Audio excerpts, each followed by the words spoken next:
આ વિપક્ષવાળા છે ને એમને પાકો વિશ્વાસ છે કે મારા સમર્થકો છે ને એમને ખબર નહીં હોય અને ગૂગલમાં ચેક એ નહીં કરે એટલે એ એવી રીતે ઉલ્લુ બનાવે ને કે વાત જવા દો.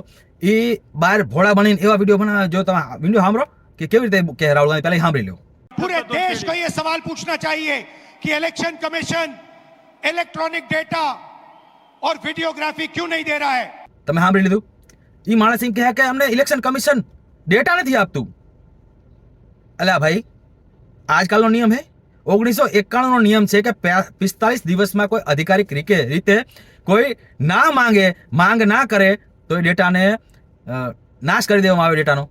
मान्यवर जन प्रतिनिधित्व अधिनियम 1951 की धारा 81 में एक प्रावधान है. प्रावधान क्या है? उम्मीदवार चुने जाने के बाद 45 दिन में चुनाव याचिका दायर कर सकते हैं.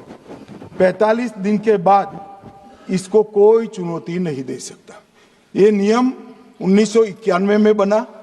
તો આ સામાન્ય વાત. શું તને નથી ખબર?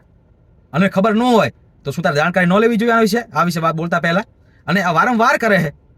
હમણાં બિહારમાં ચૂંટણી જઈ તો બિહારમાં ચૂંટણી જઈને 45 દિવસ થઈ ગયા નથી તો જીવ હજુ કોઈ વિપક્ષમાંથી કોઈ નથી જીવ. જાવું પડે, ઓફિશિયલ માંગ કરો. તમને લાગે કે સંદેહ છે કંઈ પણ તો ઓફિશિયલ માંગ કરો ને.